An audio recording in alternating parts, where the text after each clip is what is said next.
Nakaligtas pa nga po mga ka-One Stories ang Houston Rockets sa kanilang do-or-die Game 5 laban sa Golden State Warriors matapos silang manalo dito 131-116 sa pag-step up dito na pinangunahan ni Fred VanVleet na mayroong 26 points, Amen Thompson 25 points at si Dillon Brooks 24 points. Bukod dyan, shutdown rin naman dito sina Jimmy Butler na meron lamang 8 points at si Stephen Curry na nakagawa lang ng 13 points. At sa pagkapanalo ng Houston, naibaba nila sa 2-3 ang serye at napuwersa ang Game 6 sa Chase Center which is pabor pa rin sa Golden State. Pero kahit man marami pang dapat gawin ng Houston para makapag-comeback, hindi rin naman naiwasan pa ni Dillon Brooks na bigyan ng babala ang buong Warriors. Ayon sa naging pahayag nito sa post-game interview, kung sakali man nga pong hindi pa tatapusin ng Warriors ang serye sa Game 6, sisiguraduhin nga po niyang merong itong kalalagyan. Sa madaling salita, kapag nanalo pa ang Rockets next game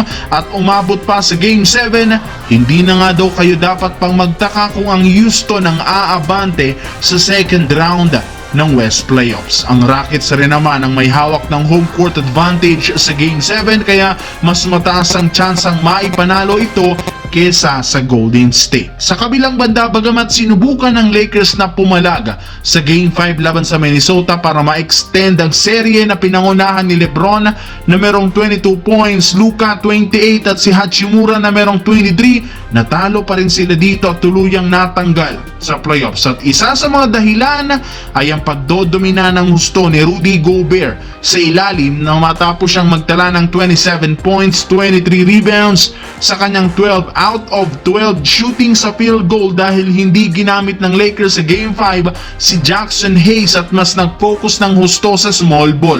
Ang kasabay ng pagkatalo, inamin ni LeBron na mas better ang team talaga ng Minnesota. Sinabi rin naman ito na maraming dapat na bagay ang ayusin sa lineup upang mas maging competitive next season.